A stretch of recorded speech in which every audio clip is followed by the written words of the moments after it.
بسم الله الرحمن الرحيم إن الحمد لله نحمده ونستعينه ونستغفره من يهده الله فلا مضل له ومن يضلل فلا هادي له وأشهد أن لا إله إلا الله وحده لا شريك له وأشهد أن سيدنا ونبينا وحبيبنا وشفيعنا وقرة أعيننا محمدا عبده ورسوله صلى الله تبارك وتعالى عليه وعلى آله وأصحابه وأزواجه وذريته وبارك وسلم تسليما كثيرا.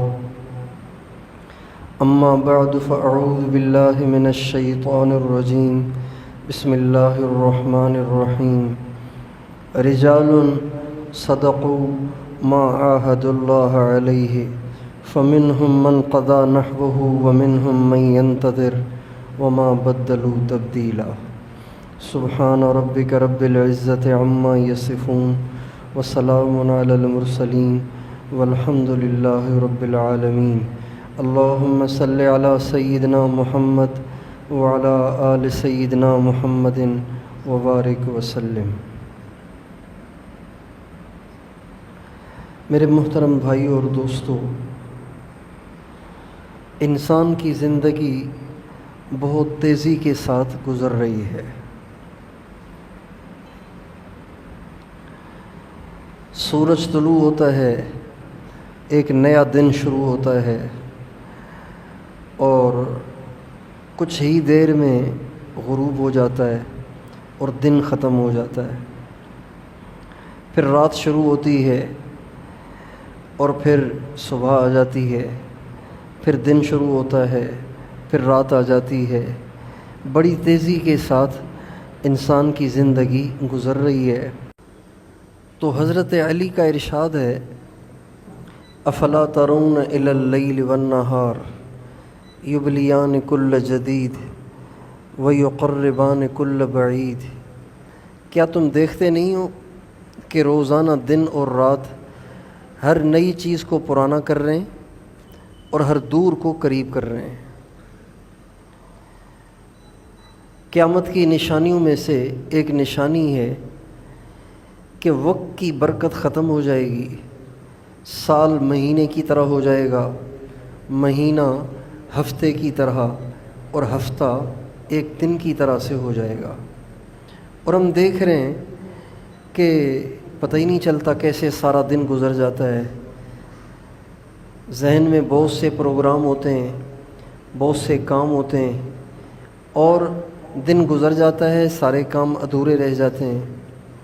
تو زندگی بڑی تیزی کے ساتھ گزر رہی ہے اور انسان اپنے انجام کی طرف جا رہا ہے، آخرت کی طرف جا رہا ہے، اپنی قبر کی طرف جا رہا ہے. انسان اپنی زندگی کی ساری محنتیں تو اس لیے کرتا ہے کہ وہ موت سے بچ جائے، پریشانیوں سے بچ جائے، مصیبتوں سے بچ جائے. لیکن عجیب بات یہ ہے کہ اس کا ہر دن اس کو موت کے اور قریب کر دیتا ہے. اس کی ہر کوشش اس کو آزمائشوں کے اور زیادہ قریب کر دیتی ہے. اور یہ اللہ کا دستور ہے. انسان چاہے کتنی طاقت خرچ کرے، چاہے کتنا زور لگائے، چاہے کتنی محنت کرے، چاہے کتنا طاقتور ہو جائے، چاہے کتنی طاقتیں اس کے شامل حال ہو جائیں، لیکن موت بہرحال آ جاتی ہے اور اس کو دنیا سے جانا ہے. عربی کیلنڈر کے لحاظ سے ذی الحجہ کا مہینہ سال کا آخری مہینہ ہے. 1443 سال، 43واں سال چل رہا ہے اور وہ اختتام پذیر ہو رہا ہے، جا رہا ہے. ہمارے نبی کو ہم سے جدا ہوئے 1433 سال پورے ہو گئے. 1414 صدیاں مکمل اور 33 برس مزید ہمارے نبی کو ہم سے جدا ہوئے ہو گئے ہیں. آپ علیہ السلام کا ارشاد ہے، بخاری شریف کی حدیث ہے کہ اللہ تعالیٰ کے ہاں ہر انسان کے لیے اس کو دیکھا جاتا ہے کہ اس کا خاتمہ کس پر ہوا ہے۔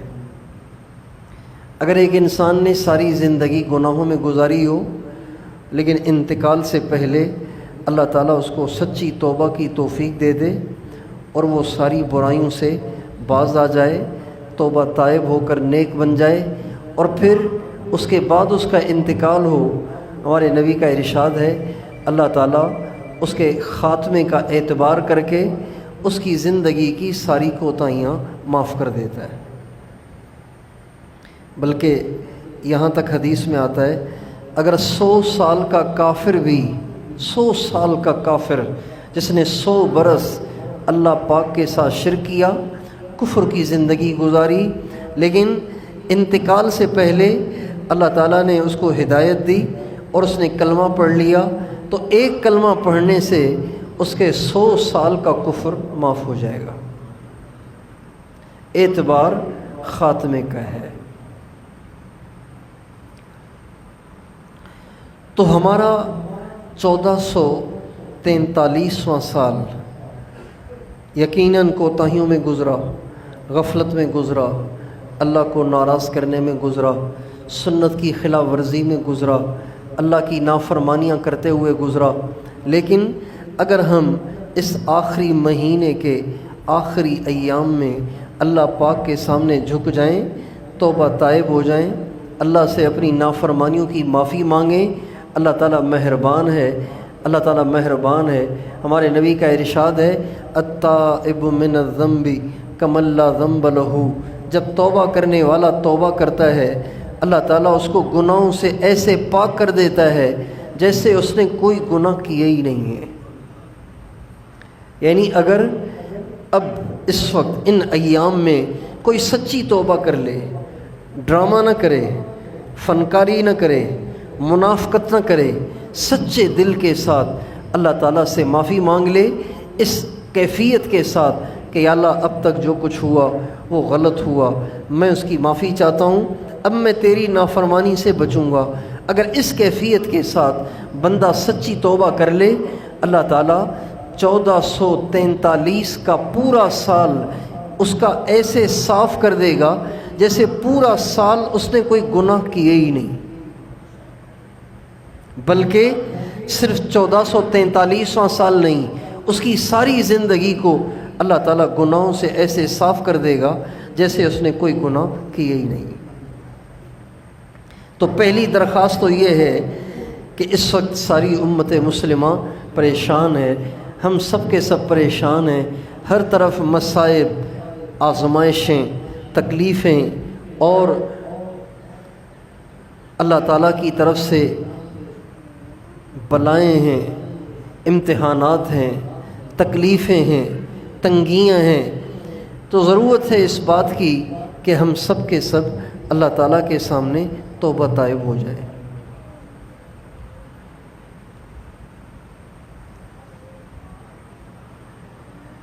زمانے کے حالات بتا رہے ہیں کہ اللہ تعالیٰ شدید ناراض ہے۔ زمانے کے حالات بتا رہے ہیں کہ اللہ تعالیٰ تھوڑے ناراض نہیں ہیں، بہت زیادہ ناراض ہیں۔ اتنے ناراض ہیں کہ ہزاروں کی توبہ سے بھی معاف کرنے کے لیے تیار نہیں ہے، ہزاروں کی دعاؤں کے باوجود بھی اللہ تعالیٰ ماننے کے لیے تیار نہیں ہے۔ آپ دیکھیں اس وقت بیت اللہ بھرا ہوا ہے، اور جتنے لوگ بیت اللہ میں ہیں سارے دعا کر رہے ہیں۔ اس وقت مدینہ منورہ بھرا ہوا ہے، زائرین سے بھرا ہوا ہے، اور وہ سب کے سب بھی دعائیں کر رہے ہیں۔ اور دنیا میں لاکھوں انسان ہیں جو تبلیغ میں چل رہے ہیں، کچھ پیدل سال لگا رہے ہیں، کچھ باہر ملکوں میں پھر رہے ہیں، کچھ پاکستان کے اندر پھر رہے ہیں۔ ہر ملک میں، ہر گاؤں میں، ہر شہر میں، ہر علاقے میں، ہر صوبے میں، ہزاروں کی تعداد میں، سارے ملا کے لاکھوں کی تعداد میں ہیں جو اللہ کے راستے میں دھکے کھا رہے ہیں، مجاہدے کر رہے ہیں اور مشقتیں برداشت کر رہے ہیں، اور روزانہ تہجد میں اٹھ کے اپنے لیے، امت کے لیے دعا کر رہے ہیں، لیکن حالات بدلنے کا نام ہی نہیں لے رہے۔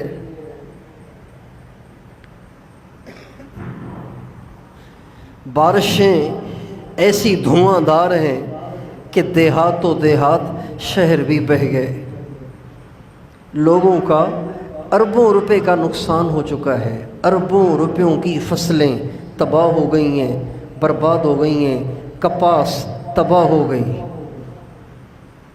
پیاز کا جو بیج لوگوں نے ڈال رکھا تھا لاکھوں کروڑوں روپیوں کا برباد ہو گیا، فصلیں تباہ ہو گئیں اور برباد ہو گئیں، سڑکیں ٹوٹ گئیں، گھروں میں پانی داخل ہو گیا، چھتیں رسنا شروع ہو گئیں، اور کتنے لوگ کرنٹ سے مر رہے ہیں اور کتنے لوگ ڈوب کے مر رہے ہیں۔ یہ سارے حادثات اور ہر طرف اتنے عجیب و غریب حالات ہمیں بتا رہے ہیں کہ اللہ تعالیٰ شدید ناراض ہے، اور اللہ تعالیٰ جب شدید ناراض ہو جائے تو اس کا علاج یہ ہوتا ہے کہ مل کر اجتماعی طور پر سب کے سب اللہ کی طرف متوجہ ہوں اور اللہ کے سامنے توبہ طائب ہوں۔ یونس علیہ السلام اللہ کے نبی ہیں، اللہ تعالیٰ نے ان کو ایک بستی کی طرف نبی بنا کر بھیجا، اس بستی کا نام تھا نینوا۔ اس بستی کی طرف اللہ تعالیٰ نے ان کو نبی بنا کر بھیجا۔ انہوں نے جا کے قوم کو دعوت دی، بہت سمجھایا، لیکن قوم ماننے کے لیے تیاری نہ ہوئی۔ آخر حضرت یونس علیہ السلام پہ اللہ تعالیٰ کی طرف سے وحی اتری کہ ان سے کہو اگر تم توبہ طائب نہ ہوئے، اگر تم اللہ کے سامنے نہ جھکے تو 3 دن میں عذاب آ جائے گا، اللہ کی طرف سے عذاب آ جائے گا۔ یہ کہہ کر یونس علیہ السلام اس بستی کو چھوڑ کے وہاں سے نکل گئے۔ نبی کی شان کے مناسب تو یہ تھا کہ یونس علیہ السلام اللہ کے امر کا انتظار کرتے، جیسے نوح علیہ السلام نے اللہ پاک کے حکم کا انتظار کیا تھا اور اللہ نے کہا کشتی بناؤ، کشتی میں بیٹھو، فلاں فلاں کو اس میں بٹھاؤ اور پھر تم چل پڑو، پیچھے عذاب آئے گا۔ یونس علیہ السلام نے اللہ تعالیٰ کی اجازت کا انتظار نہیں کیا اور وہاں سے چل پڑے۔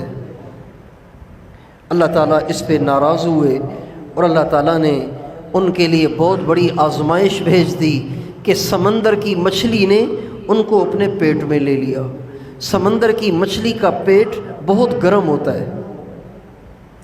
یونس علیہ السلام اندر گئے تو جسم گلنا شروع ہو گیا، کپڑے گل گئے، جسم گلنا شروع ہو گیا، لیکن اللہ کو پکارا، لا الہ الا انت سبحانک انی کنت من الظالمین، اے اللہ تیرے سوا تو کوئی ہے ہی نہیں، اے اللہ آپ پاک ہیں، مجھ سے غلطی ہوئی مجھے معاف کر دے۔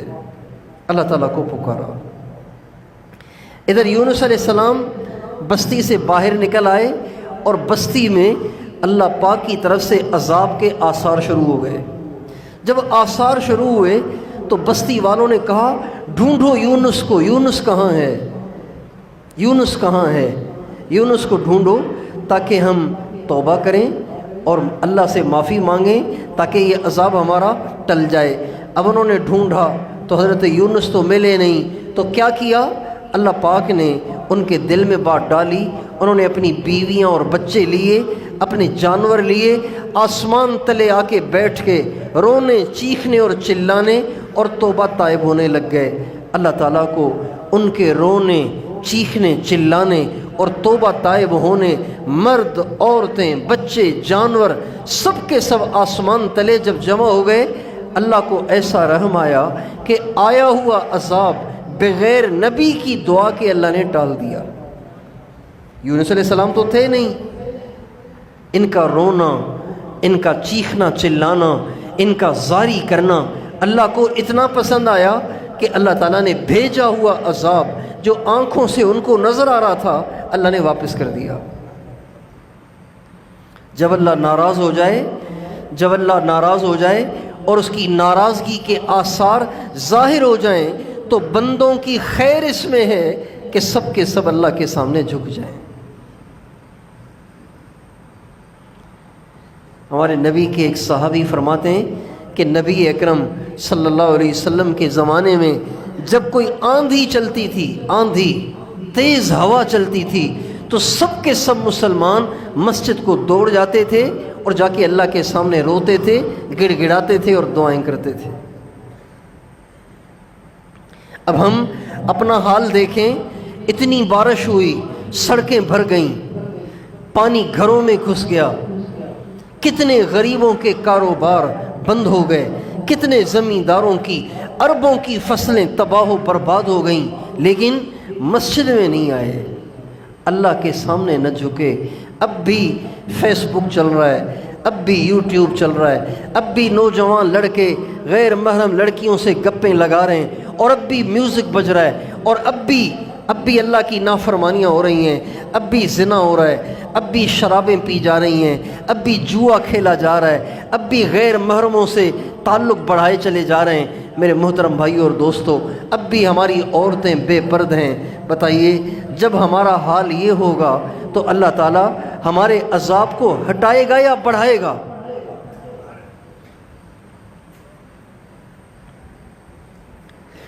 ڈھیٹ پنے کی حد ہے، بے حسی کی حد ہے۔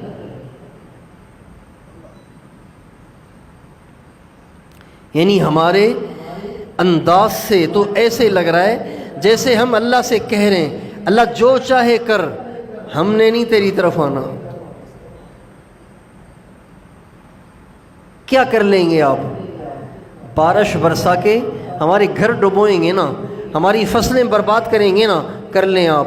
ہم نے گانے سننا نہیں چھوڑنے، ہم نے فلمیں دیکھنا نہیں چھوڑنا، ہم نے غیر محرم عورتوں سے گپے لگانے سے باز نہیں آنا، ہم نے جھوٹ سے باز نہیں آنا، ماں باپ کی دل آزاری سے باز نہیں آنا، ہم نے اوروں کا حق کھانے سے باز نہیں آنا، ہمیں ظلم و ستم سے باز نہیں آنا۔ آپ جو چاہیں کر لیں۔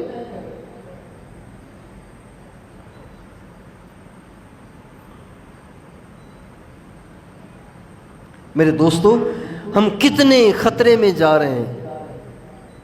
اللہ پاک کی پکڑ کی کوئی انسان تاب رکھتا ہے؟ اللہ کی پکڑ کو کوئی برداشت کر سکتا ہے؟ کسی میں ہے اتنی بردباری، کسی میں ہے اتنی برداشت کہ اللہ کے عذاب کو سہ لے، اللہ کے عذاب کو برداشت کر لے؟ موسیٰ علیہ السلام سے اللہ تعالیٰ نے فرمایا، اے موسیٰ، جب بجائی کا زمانہ ہو، بجائی کا زمانہ ہو اور بارش برس جائے، اور جب کٹائی کا نہیں، جب بجائی کا زمانہ ہو اس وقت بارش رک جائے، اور جب کٹائی کا زمانہ ہو اس وقت بارش برس جائے، سمجھ جاؤ کہ میں ناراض ہوں۔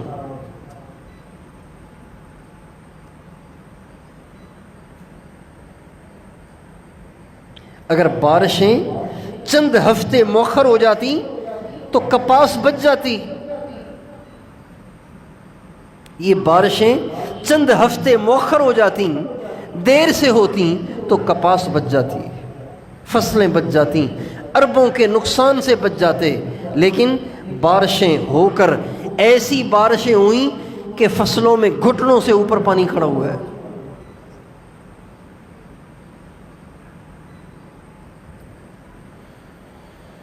اللہ،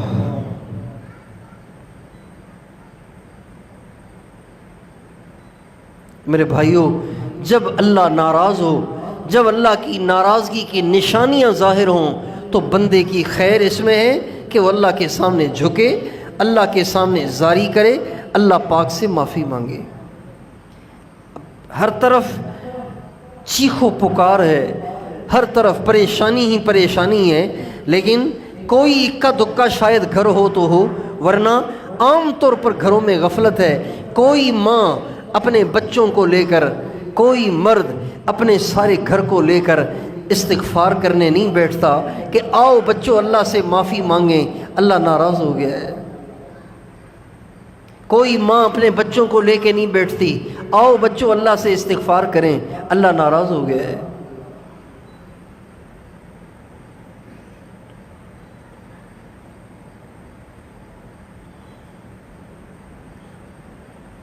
بلکہ ان مصیبتوں سے ہم انجوائے کر رہے ہیں، تماشائی بنے ہوئے ہیں۔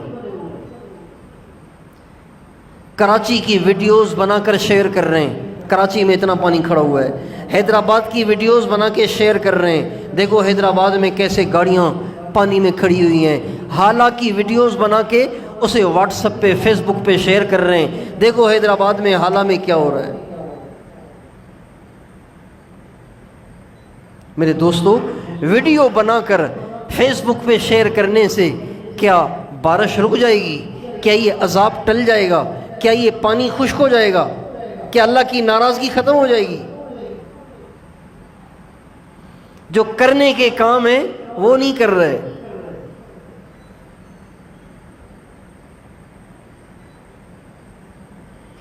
اس لیے میرے دوستو، سال جاتے جاتے، یہ سال 2043 کا، 43 ہجری کا سال جاتے جاتے ہمیں یہ پیغام دیتا جا رہا ہے، اللہ ناراض ہے، اسے راضی کرو۔ اللہ ناراض ہے، اسے راضی کرو۔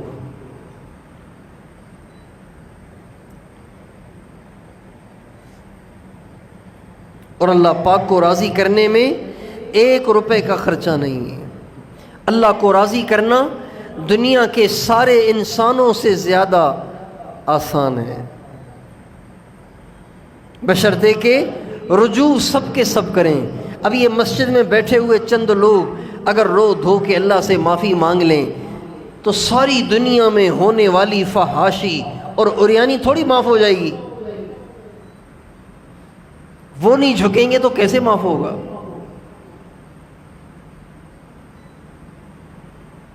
اس لیے میرے دوستو، اس بات کی ضرورت ہے کہ ہم اور آپ خود بھی اور ہر مسلمان کو توبہ پہ آمادہ کریں، توبہ پہ لانے کی کوشش کریں۔ ہر مسلمان کو اس بات کا احساس دلائیں کہ بھائی اللہ ناراض ہے، توبہ کر لو۔ کب تک اللہ سے جنگ کرو گے؟ کب تک اللہ سے لڑائی لڑو گے؟ کب تک ان مصیبتوں کو جھیل جھیل کے زندگی گزارو گے؟ اور دنیا کی آزمائشیں، دنیا کا امتحان اور دنیا کی تکلیفیں انسان جھیل جھیل کے گزارا کر سکتا ہے، لیکن مرنے کے بعد جو پریشانی آئے گی، مرنے کے بعد جو عذاب آئے گا، مرنے کے بعد جو پکڑ آئے گی، بتاؤ اس میں کیا ہوگا؟ اس میں کون بچائے گا؟ اس لیے ایک گزارش تو یہ ہے کہ اس سال کے ختم ہونے سے پہلے ہم اپنے آس پاس، اپنے گھروں میں، اپنے آس پاس کے ماحول میں عمومی طور پر توبہ کا ماحول قائم کریں، توبہ کی فضا بنائیں۔ ہر ایک سے کہیں توبہ کرو، اللہ سے معافی مانگو، اللہ کے سامنے جھکو، نمازیں شروع کر لو۔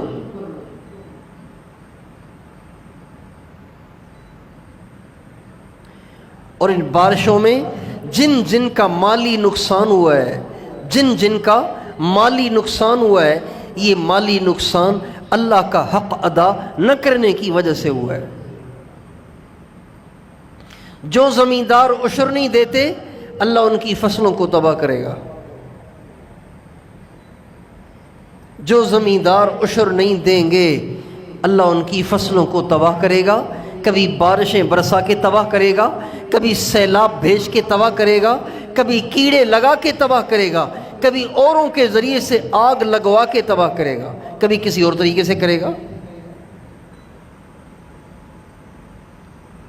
اور جو زمیندار عشر دیں گے، جو زمیندار عشر دیں گے، جو زمیندار عشر دیں گے، ہر طرف پانی ہی پانی ہو، سیلاب ہی سیلاب ہو، ساری دنیا کی فصلیں ڈوب جائیں، سچ پوچھو جو عشر دینے والا ہوگا، اللہ کا حق ادا کرنے والا ہوگا، اللہ پاک اس کی فصل کو ایسے بچائیں گے جیسے اللہ نے حضرت ابراہیم کو آگ میں بچایا۔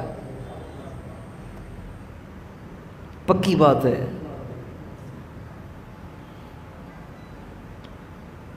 اس لیے آپ کے علاقے میں، آپ کے آس پاس جہاں کہیں زمینداروں کی فصلیں برباد ہوئی ہیں، ان سے توبہ کرا کے ان سے طے کرائیں کہ آئندہ ہم عشر ادا کریں گے۔ عشر کہتے ہیں فصل کے 20ویں حصے کو، فصل کا 20واں حصہ اللہ کے نام پہ نکال دیا جائے۔ اگر آپ کی زمین سے 100 من گندم آپ کو ملی ہے تو 5 من اللہ کے نام پہ غریبوں میں دے دیں۔ یہ 5 من آپ کے نکل گئے، 95 من آپ کے محفوظ ہو گئے۔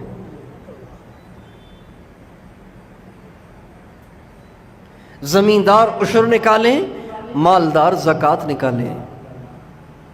یہ جتنی مہنگائی آئی ہوئی ہے، اس مہنگائی میں بہت سارے گناہوں کا اثر ہے، لیکن سب سے زیادہ مہنگائی کی وجہ وہ مالداروں کا زکوٰۃ ادا نہ کرنا ہے۔ جب مالدار زکوٰۃ ادا نہیں کریں گے، اللہ مہنگائی بھیج دے گا۔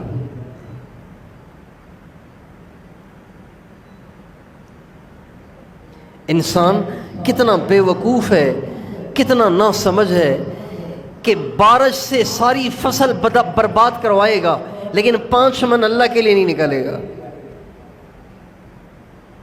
کتنا بے وقوف ہے کہ مہنگائی آنے پر 100 روپے والا پیٹرول 250 میں خریدے گا، لیکن 100 روپے میں خرید کر 150 کسی غریب کو دینے کے لیے تیار نہیں ہوتا۔ اللہ تعالیٰ نے زکوٰۃ کتنی تھوڑی مقرر کی ہے، 100 روپے پہ صرف 2.5 روپے، 1 لاکھ پہ صرف 2,500 روپے، 2500 روپے آپ نے 1 لاکھ میں سے دینے ہیں۔ لیکن اگر اس 1 لاکھ میں سے آپ نے 2500 نکال دیے، یہ 97,500 آپ کے محفوظ ہو گئے۔ اس کا نگہبان اللہ ہو جائے گا۔ ہمارے نبی نے اس کی ضمانت دی ہے کہ جب کوئی زکوٰۃ نکال دیتا ہے، اس کے باقی مال کا محافظ اللہ بن جاتا ہے۔ اس لیے دوستو، جہاں کہیں زمیندار ہیں ان سے توبہ کرا کے ان کو اس پہ تیار کریں کہ وہ عشر ادا کریں۔ جہاں کہیں مالدار ہیں ان کو اس پہ تیار کریں کہ اپنے مال کا 40واں حصہ اللہ کے نام پہ نکال دیں، اس میں کوتاہی نہ کریں۔ میں نے پہلے بھی شاید یہ واقعہ کئی دفعہ سنایا ہے۔ ہمارے ایک دوست ہیں، ان کی جوس کی فیکٹری ہے، جوس کی، ملتان کے ہیں۔ ایک دفعہ انہوں نے کہا کہ میرے والد صاحب نے مجھے بھیجا ہے کہ ہمیں اپنی فیکٹری میں لاس ہو گیا ہے، نقصان ہو گیا ہے، تو جا کے دعا کراؤ۔ میں نے کہا کتنا نقصان ہوا ہے؟ تو اس نے کروڑوں کا نقصان بتایا، کروڑوں کا نقصان ہوا ہے، اور اس نقصان میں الٹے وہ مقروض ہو گئے ہیں۔ اس نقصان کی وجہ سے بجائے کمانے کے الٹے مقروض ہو گئے۔ میں نے کہا کہ دعا تو کریں گے لیکن آپ پہلے تحقیق کریں۔ معلوم ہوتا ہے کہ آپ کے والد صاحب زکوٰۃ پابندی سے اور اہتمام اور حساب سے نہیں دیتے۔ بعض لوگوں کی عادت ہوتی ہے تھوڑا تھوڑا دیتے رہتے ہیں اور کہتے ہیں بھائی اللہ کے نام پہ نکال تو رہیں، نہیں، یہ تھوڑا تھوڑا ایسے ہی اپنی طرف سے، اپنی سمجھ سے نکالتے رہنا یہ زکوٰۃ کے نکالنے کے لیے کافی نہیں ہے، بلکہ حساب سے تول کر ہر 1 لاکھ میں سے 2,500 کا نکالنا ضروری ہے، بلکہ بہتر ہے کہ 3,000 نکالے تاکہ کمی نہ رہ جائے، جھکتا تولے۔ کہنے لگے میرے والد صاحب تو بڑے اہتمام سے زکوٰۃ نکالتے ہیں۔ میں نے کہا معلوم کریں۔ وہ اپنے گھر گیا، والد صاحب سے بات ہوئی تو والد صاحب نے بھی ایسے ہی کہا بیٹا زکوٰۃ تو ہم نکالتے ہیں۔ کہا ابو پھر بھی آپ حساب تو کر لینا۔ انہوں نے جب اپنے رجسٹر کھولے، حساب نکالا تو زکوٰۃ میں تھوڑی سی کوتاہی نکلی۔ اس تھوڑی سی کوتاہی کا خمیازہ یہ بھگتنا پڑا کہ کروڑوں کا نقصان ہو گیا، اور ایک فیکٹری کا مقروض ہو گیا۔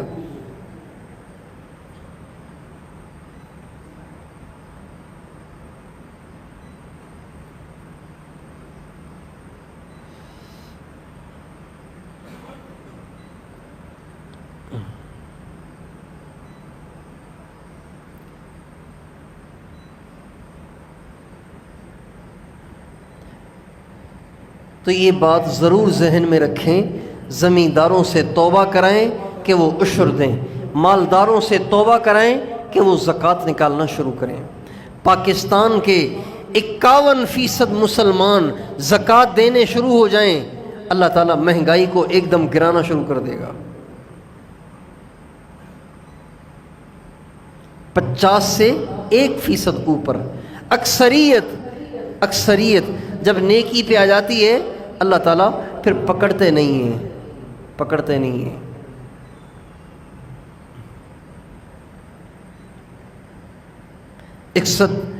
99% مالدار زکوٰۃ نہیں دیتے۔ اگر ایک جگہ 100 مالدار رہتے ہیں، ان میں سے 99% بھی زکوٰۃ نہیں دیتے۔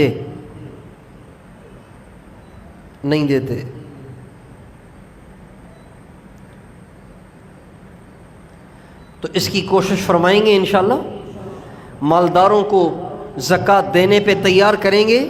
اور بھائی ہم نہیں مانگ رہے زکوٰۃ، آپ اپنے رشتہ داروں کو دیں، لیکن نکالیں تو صحیح تاکہ اللہ کی ناراضگی ختم ہو۔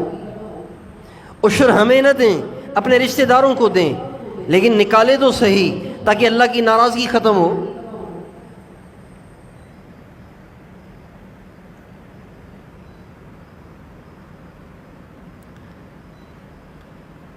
کتنی تبدیلی ہو گئی ہے ہمارے نظریے میں، ہماری سوچ میں، ہماری فکر میں، کہ جس چیز کو جس کے ساتھ جوڑنا چاہیے تھا اس کو اس کے ساتھ نہیں جوڑ رہے، اس کو کسی اور کے ساتھ جوڑ رہے ہیں۔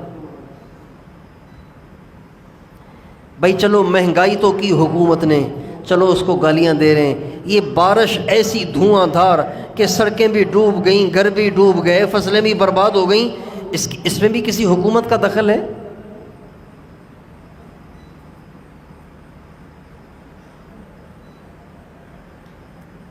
کتنے لوگ بارش کے دنوں میں کرنٹ سے مر گئے، ٹرانسفارمر پھٹ گئے، اس میں بھی کسی حکومت کا دخل ہے؟ نبی اکرم صلی اللہ علیہ وسلم نے دنیا میں آنے والے سارے حالات کو اعمال کے ساتھ جوڑا ہے۔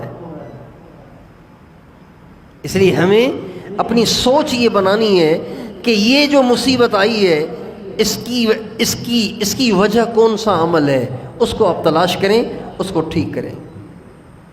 یہ ہمارے نبی کا نظریہ ہے جو ہمارے نبی نے ہمیں دیا ہے۔